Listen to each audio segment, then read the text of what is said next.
இந்த போராட்டத்தோட ரூபத்தை மாற்றணும். இது இன்னைக்கு தவிர்க்க முடியாத அவசியம். நான் 5 மணிக்குள்ள ஒரு ஆர்டர் வரும்னு காத்துட்டு இருக்கேன். அந்த ஆர்டர் என்ன? கோர்ட்ல ஒரு இன்ஜெக்ஷன் ஆர்டர். பிஎம்எல் ப்ராப்பர்ட்டிக்குள்ள எந்த அஜிடேஷனும் பண்ணக்கூடாது, யாரையும் தடுக்கக்கூடாது. நம்ம அன்னைக்கே பேசணும், பப்ளிக் மீட்டிங் பேசினது அஜிடேஷன் பண்ணக்கூடாது. அதனாலதான் இந்த இடத்த நம்ம செலக்ட் பண்ணோம். அந்த மேல ஒரு உறுத்து கட்டளை இன்ஜெக்ஷன் ஆர்டர் கோர்ட் கொடுத்தது சரியில்லை. ஏன்னா கோலார் கோர்ட்ல நான் அன்னைக்கே பேசியிருக்கேன். கோலார் கோர்ட்ல எக்ஸிடி கிளஸ்ல அந்த மாதிரி இன்ஜெக்ஷன் ஆர்டர் கொடுக்கும்போது நம்ம ஃபைட் பண்ணோம். இந்த இன்ஜெக்ஷன் ஆர்டர் போயிடுச்சு. ஏன்னா போராட்டம் பண்ணக்கூடாதுன்னு எந்த கோர்ட்டும் உத்தரவு போட முடியாது. என்ன போடலாம் உத்தரவு? அந்த இடத்துல லா அண்ட் ஆர்டர் ப்ராப்ளம் வரக்கூடாது, ஆஸ்தி பாஸ்திக்கு நஷ்டம் வரக்கூடாது, யாருக்கு தொந்தரவு வரக்கூடாது, யாரையும் தடுக்கக்கூடாது, சுமூகமாக நடக்கிற வேலைக்கு தொந்தரவு பண்ணக்கூடாது. ஆனால் உங்களோட உரிமைக்கு பங்கம் வர்ற மாதிரி எந்த கோர்ட்டும் ஆர்டர் கொடுக்க முடியாது. அதாவது கோர்ட்ல பேசிடுறோம், அன்னைக்கு ஆர்டர் வரும். அது வந்ததுன்னா ஒருவேளை இந்த போராட்டத்தோட இடம் மாறும், போராட்டத்தோட இடம் மாறும். அது நமக்கு சாதகமா வந்ததுன்னா பாராட்டினாலும் இடம் மாறணும். ரெண்டு இருக்கு நம்ம முன்னால. வந்தாலும் இடம் மாறணும், பாராட்டினாலும் இடம் மாறணும். இங்க எப்படியே உட்கார்ந்து இருக்க முடியாது. ரெண்டாவது, இந்த போராட்டத்தை நம்ம நிறுத்தல. நம்ம நிறுத்தணுமா தொடரணுமான்னு முடிவெடுக்க வேண்டியது யாரு? மேனேஜ்மெண்ட். நாளைக்கு உங்க டிமாண்ட் எல்லாம் கொடுக்குறேன்னு இல்ல டிமாண்ட் ஒத்துக்கிட்டாலும் என்னோட போராட்டம் தான் இம்பார்ட்டன்ட், நான் போராட்டத்தை தொடர்ந்து யாராவது சொல்லுவீங்களா? அப்பா அவரை விடுங்க, பாட்டு போலாம், செட்டில் ஆயிடுச்சு. இல்ல என்ன வேணாலும் செட்டில் பண்ணிடு, நான் போராட்டத்தை விட மாட்டேன்னு சொல்லுவோமா? போராட்டம் மட்டும்தான் செட்டில் பண்ணணும். கரெக்டா? போராட்டம் செட்டில்மெண்ட்டுக்கு வரணும். செட்டில்மெண்ட்டுக்கு வரணும்னு என்ன ஆகணும்? பேச்சுவார்த்தை நடக்கணும். போராட்டத்தோட இடமும் மாறணும், போராட்டத்தோட குணமும் மாறணும். இதுக்கு என்ன பண்றது? இதை கம்பீரமா யோசிச்சுதான் அவங்க முன்னால நான் இதெல்லாம் பேசிட்டு இருக்கோம். காலையில ஆபீஸ் பேரெல்லாம் கூப்பிட்டு பேசணும். அங்கே நான் விலைக்கு சொல்லியிருக்கேன். ஆல்ரெடி அந்த மெசேஜ் உங்களுக்கு வந்திருக்கும். நம்ம ஆட்களுக்கு என்னன்னா கொஞ்சம் அது கூட கொஞ்சம் அந்த கருவேப்பிலை, கொத்தமல்லி, கொஞ்சம் முடிஞ்சா பச்சை மிளகா, கார மிளகா, இங்கு பெருங்காயம் எல்லாம் போட்டு தாளிச்சு கொண்டு வந்து விட்டுருப்பானுங்க. ஆல்ரெடி அது சகஜம், அது இருக்கும் எப்பயுமே. அதெல்லாம் இருந்தால் தான் தங்கம். அது படையல் அப்பதான் நல்லா இருக்கும், காரசாரமா இருக்கணும்ல. அதெல்லாம் வந்திருக்கும். என்னமோ சொல்லி அவனும் புரிஞ்சதெல்லாம் சொல்லியிருப்பாங்க. நான் தெளிவா சொல்றேன், நான் ஒரு முடிவு வந்திருக்கேன். என்ன முடிவுனா, நான் உங்க தலைவர்களுக்கு, சங்கத்தோட தலைவர்களுக்கு என்ன பேசணுமோ அதை உங்க முன்னால பேசணும். நீங்க என்ன முடிவு எடுக்கிறீங்களோ அது என்னையும் சேர்த்து எங்க எல்லாரோட முடிவு. நாங்க என்ன பேசணும்னோ அதை உங்கள்கிட்ட பேசணும். இதை கண்ட சச்சரவு இருக்கும், வாய்ப்பு கிடையாது. நாங்க என்ன பேசுனா அதை உங்க முன்னால பேசணும். உங்க முடிவு தான் எங்க முடிவு, தலைவர்களோட முடிவு. அது ஒர்க்கர் என்ன சொல்றாங்களோ அது பிரகாரம் நடக்கும். முடிவு என்னன்னா, நம்ம போராட்டத்தோட சொரூபம் முறையை மாற்றணும். அவன் என்ன சொல்லிட்டு இருக்கான்? கான்ட்ராக்டா பேசணும். அப்புறம் என்ன சொல்றான்? அன்கண்டிஷனலா ஸ்ட்ரைக்கை நிறுத்துங்க. ஸ்ட்ரைக்கை நிறுத்தின முன்னாடி எங்க வேலைக்கு போகணும்? எங்க வேலைக்கு போகணும்? அங்கதானே வந்தோம். எங்க இருந்து வந்தோமோ நம்ம இருக்கிறதுல வேற ஆள் இருந்தா ஒத்துக்க முடியுமா? முடியாது. முடியுமா? முடியாது. அப்போ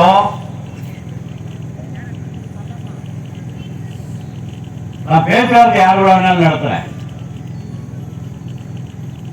முடிவெடுக்க வேண்டியது நீ கடைசியா. இப்ப கான்ட்ராக்டர் சம்பளம் ஜாஸ்தி பண்ணணும்னா அந்த சம்பளத்துக்கு சைன் பண்ண வேண்டியது யாரு? PML management. பிஎம்எல் ஒத்துக்காதுன்னா இவனோட பேச்சுவார்த்தை நடத்தி என்ன பிரயோஜனம்? என்ன பிரயோஜனம்? ஒரு பிரயோஜனம் இல்லை. நீ கடைசியில் நீ தான் சைன் பண்ணணும். இப்போ நான் ஓப்பனா சொல்றேன், போலீஸ்காரங்களும் ரெக்கார்ட் பண்ணிருக்காங்க, எல்லாம் ரெக்கார்ட் பண்ணிருக்காங்க. நான் உங்களுக்கு ஒரு இது கொடுக்குறேன். இந்த ஸ்ட்ரைக்கை நாளைக்கு காலையிலிருந்து நிறுத்திட்டு ஃபேக்டரிக்குள்ள வர்றோங்கிற லெட்டரை பிஎம்எல் மேனேஜ்மெண்ட் கொடுப்போம், கான்ட்ராக்டர் கொடுக்க மாட்டோம். பொறுமையா கேட்டுக்கேன். ஸ்ட்ரைக் விட்ரா பண்ணல. பிஎம்எல் மேனேஜ்மெண்ட் ஒரு லெட்டர் கொடுப்போம். கன்சலேஷன் ஆபீசர்களுக்கு அட்வைஸ் பண்ணியிருக்காரு, நாங்க லா அபைடிங். கன்சலேஷன் ஆபீசர் எழுதின மினிட்ஸ்ல நீங்க பேச்சுவார்த்தைக்குள்ள எல்லா வசதிகளையும் ஃபெசிலிட்டேட்டும் பண்ணி தர்றோம் நீங்க சொல்லியிருக்கீங்க.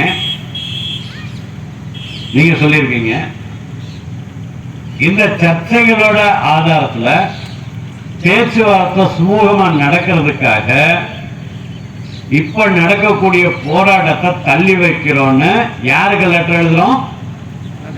பிஎம்எல் மேனேஜ்மெண்ட் எழுதுறோம், கான்ட்ராக்டருக்கு இல்லை. எழுதிட்டு பொறுமையா கேட்டுக்கிட்டீங்க, யாரும் டென்ஷன் ஆக வேண்டாம். இதை எழுதிட்டு அந்த லெட்டரை இன்னைக்கு சாயந்தரம் கொடுக்குறோம். நான் இந்த லெட்டரை வாங்க மாட்டேன், இந்த லெட்டரை கான்ட்ராக்டர் கொடுனா நாங்க கான்ட்ராக்டர் கொடுக்க மாட்டோம். ஸ்ட்ரைக் தொடரும். இந்த லெட்டர் உங்களுக்கு கொடுத்தாச்சு, நாளை காலையில கேட்டுட்டு வர்றோம். எல்லாத்தையும் உள்ள விட்டா உள்ள போறோம். ஃபர்ஸ்ட் வர்றோம். முதல்ல யாரை விடுறோம்? சப்கான்ட்ராக்டர் ஹவுஸ் கீப்பிங்ல வந்தவங்கள முதல்ல ஃபேக்டரியில் விடுறோம். அவனை விட்டா நாங்க எல்லாம் ஃபாலோ பண்ணி உள்ள வர்றோம். விடல கேட்டு முன்னால உட்காந்துக்கிறோம். நீ எனக்கு இதுக்கு சம்பந்தம் இல்லை, நீ எனக்கு இல்ல ஸ்ட்ரைக் விட்ராயல் லெட்டர் கொடுக்க வேண்டியது, நீ கான்ட்ராக்டர் கொடுக்கணும். கான்ட்ராக்டர் நான் கொடுக்க மாட்டோம், ஏன்னா நீ ஃபெசிலிட்டேட் பண்றேன்னு சொல்லியிருக்க. நான் உனக்கு லெட்டர் கொடுக்குறேன், அந்த லெட்டர் கான்ட்ராக்டர் அனுப்பு. கான்ட்ராக்டர் பேச்சுவார்த்தை கூப்பிட்டு 9ஆம் தேதிக்குள்ள என்ன பண்ண போறேன்னு சொல்லு. இல்லன்னா திருப்பி நோட்டீஸ் கொடுக்கிற வேலை இல்லை, நீ பேச்சுவார்த்தை நடத்தல நாடகம் ஆடினா அடுத்த நாள் கேட்ல இருந்து வெளியில் எடுப்பேன். போராட்டம் நிக்கல, ஜஸ்ட் தள்ளி வைக்கிறேன். இவ்வளவு ஒரு லெட்டர் நம்ம கொடுக்கணும் அப்படிங்கிறது என்னோட சஜஷன். ஏன் அப்படின்னு கேட்டீங்கன்னா தெளிவா புரிஞ்சுக்கோங்க. அவனுக்கு ஒரு நம்பிக்கை இருக்கு, இந்த ஒற்றுமை எப்படியோ வந்துருச்சு, போராட்டத்துல ஒரு உற்சாகத்துல ஒரு ஆவேசத்துல வந்துருச்சு. ஒரு தடவை உள்ள வந்துட்டான்னா திருப்பி இந்த ஒற்றுமை இருக்காதுன்னு நம்ம தெளிவா சொல்ல வேண்டியது என்ன? நான் வெளியில வரும்போது ஒவ்வொரு யூனியனா வெளியில வந்தேன், திருப்பி உள்ள வரும்போது ஒன்னா வரேன், ஒரே ஆள வரல உள்ள, என்னை ஒன்னால உடைக்க முடியாதுங்கிற ஒரு செய்தியை கொடுக்கணும். இது முக்கியமா நம்ம கொடுக்க வேண்டிய நியூஸ். நிச்சயமா எனக்கு நம்பிக்கை இருக்கு, இந்த லெட்டர் ஒத்துக்க மாட்டான். யார் ஒத்துக்க மாட்டான்? சரி சார், நீங்க புத்திசாலி, நீங்க கணக்கு போட்டீங்க, அவன் ஒத்துக்க மாட்டான்னு கணக்கு போட்டீங்க. ஒருவேளை ஒத்துட்டு உள்ள விட்டுட்டு நம்மளை உடச்சிட்டான். உங்களோட புத்திசாலி தான் நீங்க கணக்கு போட்டீங்க, ஆனா அவன் உங்களோட புத்திசாலியா யோசனை பண்ணி வா வா வா உள்ள வா, நான் பாத்துக்கிறேன், உள்ள வந்த பின்னால உனக்கு எப்படி எப்படின்னு சொல்லி உடச்சிட்டானா என்ன பண்றது? நீங்க சொல்றது உள்ள போயிட்டா உடைச்சிருவான், திருப்பி நம்மளால ஒன்று சேர முடியாது. அதான் நாய் கூட மதிக்காது, உள்ள போயிட்டா நாய் கூட மதிக்காது. எதுக்கையா போராட்டம் பண்ணா? 20 நாள் போராட்டம் பண்ணிட்டு என்னையா பண்ணிட்டு வந்த நீ? என்னத்தை பிடிக்கிட்டு வந்த? ஆட்டம் இல்லை, வெறுங்கையை வச்சுட்டு உள்ள வந்திருக்க இப்படி சொல்லுவான். ஆனா உங்க முன்னால இவ்வளவையும் சொன்ன பின்னால மேனேஜ்மெண்ட் எழுதியிருக்கான், நான் பேச்சுவார்த்தை நடத்துறதுக்கு ஏற்பாடு பண்றேன்னு எழுதியிருக்கான். நம்ம போராட்டத்தை விட்ரா பண்ணல, போராட்டத்தை தூக்கிட்டு உள்ள போறோம், போராட்டத்துக்கு விட்டுட்டு போகல, போராட்டத்தை தூக்கிட்டு உள்ள போறோங்கிற நம்பிக்கை நமக்கு இருந்ததுன்னா உள்ள போகலாம். இல்லை சார் எனக்கு நம்பிக்கை நான் வராதுன்னா வெளியில இருக்கலாம். நான் சொல்லலை, ஒன்றும் அவசரப்படாதீங்க சொல்ல, நான் சொல்லி முடிச்சிடறேன். இப்போ நீங்கள் உங்கள் அபிப்பிராயம் சொல்லுங்க, உங்கள் முடிவு தானே, முடிவு உங்களுக்கு தானே. நான் முதல்ல அந்த முடிவு மாட்டேன், நம்ம உங்கள் முடிவு உங்களுதுன்னு. இல்லை நாங்கள் உள்ள போக மாட்டோம், அவங்க முடிவு. இப்படி பண்றதுனால என்ன ஆகும் அதை புரிஞ்சுக்கிட்டு, இதான் நம்ம புரிஞ்சுக்க வேண்டியது. நம்ம ஆவேசத்துல முடிவு எடுக்கிறதுக்கும் அறிவோட முடிவு எடுக்கிறதுக்குள்ள வித்தியாசம். ஒருவேளை நம்ம அங்க போயிட்டு அவன் விடலைன்னா வேலை நிறுத்தம் தொடரும். ஆனா அதுக்கு பேர் வேலை நிறுத்தம் இல்ல, லாக் அவுட். கனடால பீகமுத்திரை. இங்கிலீஷில் என்ன சொல்லுவாங்க, தமிழில் என்ன சொல்லுவாங்க லாக் அவுட்டுக்கு? கதவடைப்பா இல்லை, வேறு தான் இருக்கு. எனக்கு மறந்து தமிழ் என்ன க்ளோஸ் பண்றது இல்லை, மேனேஜ்மெண்ட் பண்ற ஸ்ட்ரைக். நம்ம ஸ்ட்ரைக்கை டெஃபர் பண்ணிட்டோம், உள்ள விடலைன்னா மேனேஜ்மெண்ட் விடலன்னு அர்த்தம். நாளைக்கு 9ஆம் தேதி கன்சலேஷன் வந்தா ஸ்ட்ரைக்ல ப்ரைவேட் ஆகிறது, லாக் அவுட் ப்ரைவேட் ஆகும். தொடர்ந்து பேச்சுவார்த்தை நடத்தக்கூடிய நிலைமை வரும். அந்த நிலைமையை கொண்டு வரணும் புத்திசாலித்தனமா. ஏன்னா இப்ப பிரஷர் என்ன இருக்கு அவனுக்கு, எப்படியாவது பண்ணி இந்த போராட்டத்தை ஒண்ணுமில்லாம பண்ணணும். நம்ம ஒண்ணுமில்லாம பண்ண மாட்டோம், போராட்டத்தை காப்பாற்றுவோம். போராட்டத்தை தொடர்ந்து காப்பாற்றிட்டு முன்னெடுத்துறதுக்குள்ள வழி என்ன? நம்ம தலைவணிக்க கூடாது. இதுல எந்த நம்பிக்கையோட தொழிலாளி போராட்டத்துக்கு வந்தோம்னா அவனுக்கு ஒரு விடுதலை வாங்கி கொடுக்க வேண்டியது நம்ம எல்லாரோட பொறுப்பு, சங்கத்தோட பொறுப்பு. நம்ம எல்லாரும் ஒற்றுமையா நிக்கணும். அப்படி ஒரு முடிவு எடுத்தோம்னா நாளைக்கு அவன் விட மாட்டேன்னு போராட்டம் அங்க நடக்கும். விட்டானா உள்ள போறோம், பேச்சுவார்த்தை ஆரம்பின்னு சொல்றோம்.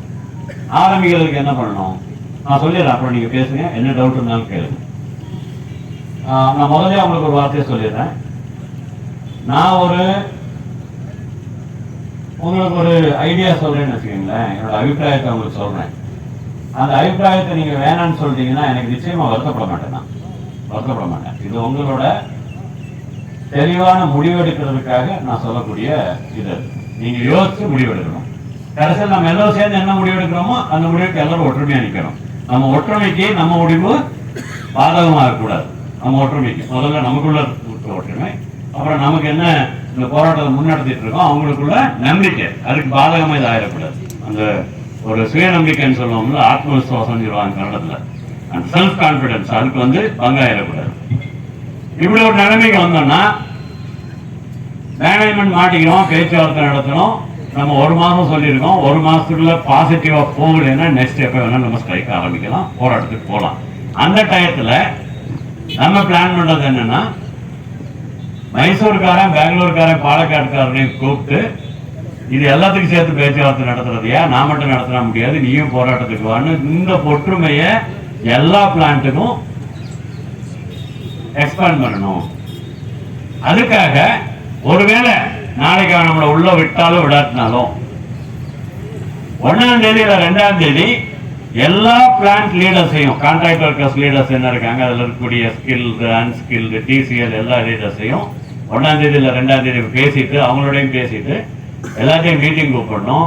பேச்சுவார்த்தை நடத்தினா எல்லா பிளான்ட்டும் ஒரே மாதிரி எப்படி பேசணும். ஏன்னா நீங்க ஒரு மாதிரி பேசுறது, அவன் ஒரு மாதிரி பேசுறது, அவனை ஆல்ரெடி பிரெயின் வாஷ் பண்ணி வச்சிருக்கான் மைசூர்காரன், பெங்களூர்காரன். அவனுக்கு என்ன சொல்லி கொடுக்கணும், நம்ம எல்லாம் சேர்ந்து ஒரே நிலைமை எடுத்து இந்த மாதிரி பேச்சுவார்த்தை போகணும், எல்லாருக்கும் ஒரு விமோசனம் கிடைக்கணும் அப்படிங்கிற முடிவுக்கு வரணும். இதுல என்ன ஒரு முக்கியமான விஷயம் நீங்க கவனிக்கிறது, மினிமம் வேஜஸ் தான் நான் கொடுப்பேங்கிறது பிஎம்எல் மேனேஜ்மெண்டோட நிலைமை. யாருக்கு? கான்ட்ராக்ட் லேபருக்கு. மினிமம் வேஜஸை விட அதிகமா கூலி வாங்குறதுக்கு எனக்கு உரிமை இருக்குங்கிறது நம்ம நிலைமை.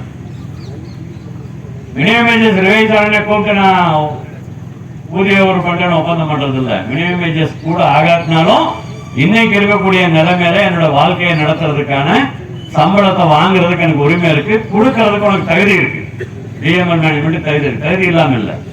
தகுதி இருந்தாலும் கூட நான் மினிமம் வேஜஸ் மட்டும் தான் கொடுப்பேன், மினிமம் வேஜஸ் விட அதிகமா கொடுக்க மாட்டேன்னு நீ சொன்னா நான் ஒத்துக்க மாட்டேன். இதான் இந்த போராட்டத்தோட முக்கியமான பிரச்சனை. மினிமம் வேஜஸ் விட அதிகமா கொடுக்க மாட்டேன், நான் மினிமம் வேஜஸ்க்கு நிக்க மாட்டேன், அதோட அதிகமா வேணும். இதான் இந்த போராட்டத்தோட முக்கியமான கோரிக்கை.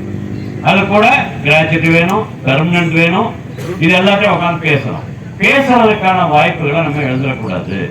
அதனால இந்த மாதிரி ஒரு முடிவு எடுத்தா சரியா இருக்கும் அப்படிங்கிறது என்னோட அனுபவம். அது ஏன்னா இத ஸ்ட்ரைக் என்ன நம்ம வளர்த்திட்டு போறதுனால ஒரு தப்பு இல்லை. ஆனா இந்த ஸ்ட்ரைக் கடைசியில எண்ட் ஆகும் போது பேச்சுவார்த்தைக்கும் வாய்ப்பு இல்லாம போயிடக்கூடாது. பேச்சுவார்த்தைக்குள்ள வாய்ப்பையும் காப்பாத்திக்கணும், போராட்டத்தையும் காப்பாற்றணும், ஒற்றுமையும் காப்பாற்றணும். காப்பாத்திட்டு தொடர்ந்து நடக்கணும். அதுக்கான ஒரு நிலைமையை நேற்று உருவாக்க முடிஞ்சிருக்கு. அவங்களே கையில் எழுதி அதை பண்ணியிருக்காங்க. அவங்களே கையில் எழுதி பண்ணியிருக்கனால நீங்க இதை ஆலோசிக்கலாம் அப்படிங்கிறது என்னோட ஆலோசனை. அவங்களுக்கு சரி, நான் என்னோட பேச்சை முடிச்சோன்னே உங்களோட அனுபவத்துல என்ன நடந்திருக்கு இதெல்லாம் வச்சுட்டு, நான் பழைய மேனேஜ்மெண்ட்ல 4 அக்ரிமெண்ட் பண்ணியிருக்காங்க. இது புதுசா நம்ம கேட்கல. பிஎம்எல் மேனேஜ்மெண்ட் பேச்சுவார்த்தை நடத்துங்கிறது புது டிமாண்ட் இல்லை. ஆல்ரெடி 3 தடவை பிஎம்எல் மேனேஜ்மெண்ட்டே பேச்சுவார்த்தை நடத்தியிருக்கான். 4 தடவை போன தடவை பிஎம்எல் மேனேஜ்மெண்ட்டே பேச்சுவார்த்தை நடத்தியிருக்கான். இப்போ மட்டும் ஏன் பிஎம்எல் மேனேஜ்மெண்ட் எனக்கு உனக்கு சம்மந்தம் இல்லைன்னு சொல்லணும்? நோவேர் கனெக்டட் ஏன் சொல்லணும்? அதான் முக்கியமான பிரச்சனை. இது கேஜிஎஃப் மேனேஜ்மெண்ட் லோக்கல் மேனேஜ்மெண்ட் பிரச்சனை இல்லை, it's corporate issue. Corporate management தன்னோட பொசிஷனை மாத்திக்காட்டா வேற வழி இல்லை. கார்பரேட் மேனேஜ்மெண்ட் பொசிஷனை மாற்றுறதுக்கான முறையில நம்ம போராட்டத்தை நெக்ஸ்ட் லெவலுக்கு எடுத்துட்டு போகணும். இது ரெண்டையும் கூட முடிக்கிறேன். இப்ப இன்னைக்கு கோர்ட்ல இருந்து என்ன ஆர்டர் வருதுன்னு பார்க்கலாம், அதுக்கப்புறம் என்ன முடிவுன்னு எடுக்கலாம். ஆனா அதுக்கு முன்னால இந்த இடத்துல நம்ம அட்வான்ஸ் ஆகிறதுக்கு, நம்மளோட பேச்சுவார்த்தை தொடர்ந்து முன்னெடுத்துட்டு போறதுக்கு, நம்மளோட ஒற்றுமையை யூஸ் பண்ணிக்கிட்டு, இந்த பலத்தை யூஸ் பண்ணிக்கிட்டு ஒரு நல்ல முடிவை எட்டுற விதத்துல இந்த போராட்டத்தை முன்னெடுத்துறதுக்கான முடிவை நீங்க எடுக்கணும். இது என்னோட ஆலோசனை. அதனால நீங்க அந்த முடிவை எடுத்தீங்கன்னா உடனே 5 மணிக்குள்ள அந்த லெட்டர் இஷ்யூ பண்ணலாம். நாட் டு வித்ரா, திருப்பி சொல்றேன், ரெகுலர் வித்ரா பண்ணதில்லை. அவன் சொல்லுவான் வித்ரா பண்ணாதான் சொல்லுவான், வித்ரா பண்ண மாட்டோம், டெஃபர் பண்றோம். we are ready to resume work provided management யாரையும் விக்டிமைஸ் பண்ணக்கூடாது. ஒரே ஒருத்தனை கூட ஸ்ட்ரைக்ல பார்ட்டிசிபேட் பண்ணான்னு வேலையில இருந்து எடுக்கக்கூடாது. there will be no victimization on workers and immediate negotiations.